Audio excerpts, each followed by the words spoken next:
Stale bread? Don't throw it away. Do this instead.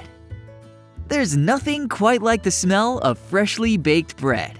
Its golden crust crackling, its warm, airy crumb practically begging for a swipe of butter. But bread, as delicious as it is, has a ticking clock. Leave it sitting out for too long, and it transforms from a soft, irresistible delight to a dry, crumbly brick. Thankfully, stale bread isn't the end of the world. With a little kitchen know-how, you can bring it back to life, or transform it into something equally wonderful. But first, let's talk about why bread goes stale in the first place. Contrary to popular belief, staleness isn't simply a matter of bread drying out. Bread goes stale due to a process called retrogradation. When bread is baked, the starches absorb water and gelatinize, giving it that soft, springy texture. As the bread cools, the starch molecules realign and crystallize, expelling moisture in the process. Over time, this crystallization continues, and the bread hardens, even if it hasn't lost significant moisture. FYI, this is why properly storing your bread is so important. But more on that later. Now, if your loaf of bread has become stiff and lackluster, don't toss it. This simple, foolproof method will bring it back to life. Don't worry, you can't screw this up. Start by setting your oven to 300 degrees Fahrenheit.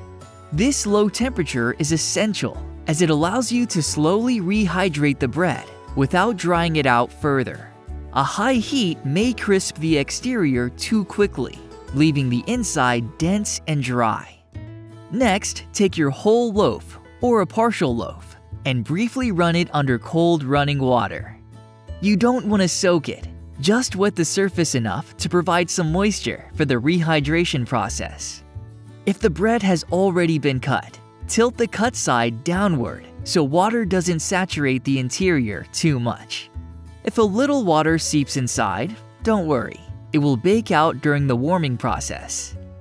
Finally, place the loaf on a baking sheet and put it in the oven. Depending on the size of your loaf and how wet it is, it will need anywhere from 6 to 10 minutes. Keep an eye on it. Once the crust has regained its crispness and the loaf feels soft when pressed, it's ready to come out.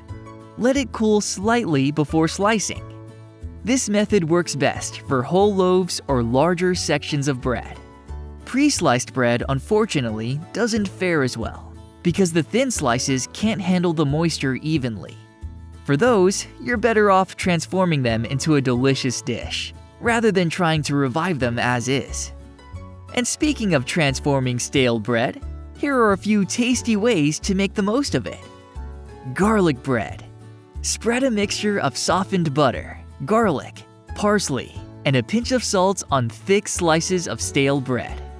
Top it with shredded cheese and toast in the oven until nice and crispy.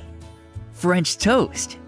Dip slices of stale bread in a batter made from eggs, milk, sugar, and vanilla. Then fry in a pan until golden brown. Serve with syrup, fruit, or powdered sugar. Bread pudding. Stale bread soaks up custard beautifully. Tear the bread into pieces and soak it in a mixture of eggs, milk, sugar, and spices, like cinnamon and vanilla. Bake until custardy and golden brown. You can add raisins, nuts, or chocolate chips for extra flair. Homemade croutons. Cube stale bread. Toss with olive oil, salt, and herbs, and bake at 350 degrees Fahrenheit until golden and crunchy. They'll add the perfect crunch to salads and soups.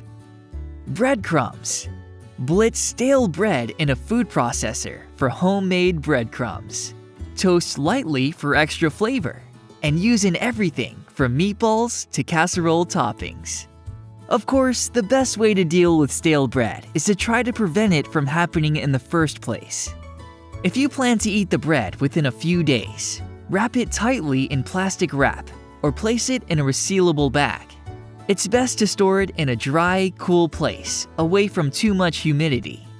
A bread box can help create the right balance, enough airflow to prevent moisture buildup, but not so much that the bread dries out quickly. Just make sure to avoid the refrigerator, as it speeds up the staling process, causing rapid retrogradation due to the cold temperatures. If you have extra loaves or want to extend the shelf life of your bread, freeze it. Yes, you heard that right. Slice the bread beforehand if you want to easily grab a few pieces later. Wrap the loaf or slices in a layer of plastic wrap. Place it in a freezer bag and store it in the freezer for up to 3 months.